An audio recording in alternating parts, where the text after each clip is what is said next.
Well, if you can brave the snow, there are a lot of movies opening this weekend. It's going to be a perfect weekend for that. And movie critic Will Loper is here with today's Loper Report. Hi, Will. Hi, Will. Hi, good afternoon. Well, like Twilight, Harry Potter, another young adult book to movie franchise comes to an end.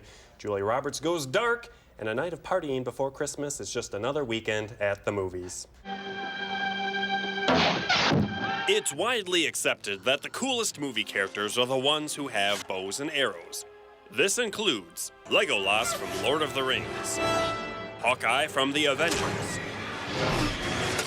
and clearly the coolest of them all, Kevin Costner's Robin Hood.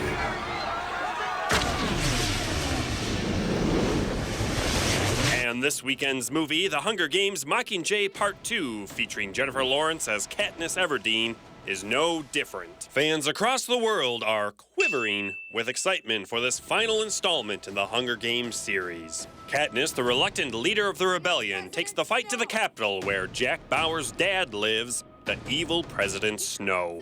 Snow has to pay for what he's done. This time, she's not just fighting for her survival in the games, she's fighting for the freedom of the 13 districts. If you end all of this, our lives, they mean something. The Hunger Games Mockingjay Part 2 is rated PG-13. Julia Roberts plays an FBI agent whose daughter is murdered in The Secret in Their Eyes. The killer disappears after being let go, and the long hunt for him begins. Years later, a fellow agent finds him, and the mother goes out for revenge.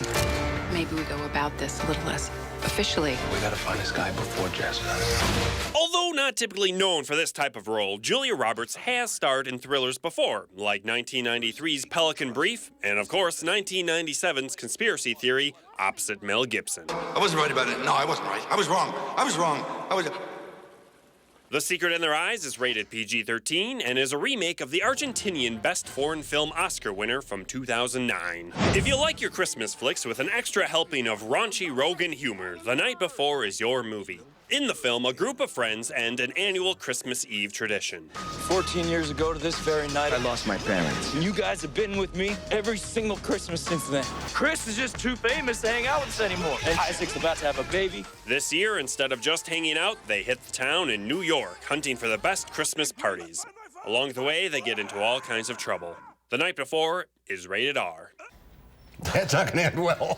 No. Now, this is the last Hunger Games. It is. We're finally at the end. And if you didn't see Mockingjay Part 1, will you be lost for Part 2? Yeah, they don't give much backstory at all, so they just jump right in. If you haven't seen the others, you'll be completely lost. How many have there been? There have been 4 now. Because I've seen some of them. I don't know if I've seen them all. No, yeah, I haven't seen them all either. We didn't see the first Mockingjay, which is Yeah. why I'm wondering. Yep, and there are 3 books, and then they split the last book up into 2, as they've done also with Twilight, Harry Potter, and the Divergent series. And some smaller movies opening too at Sundance. That's right. If you haven't, if these movies aren't seeming good enough, there's also Spotlight and Room opening as well. Spotlight is going to be a Best Picture frontrunner, and Room is getting a lot of buzz for Brie Larson for Best Actress. So. What is Room about? Room is about a woman and her son growing up. She was kidnapped and has a son in a small room, and the son sort of grows up, and then they escape and have to readjust to life outside the room. Oh, sounds So interesting. kind of some heavy drama there, but. All right, we'll see your reviews Monday morning on News 3 This Morning. Yep. Thanks, All right. Will. Have a good Thanks. weekend.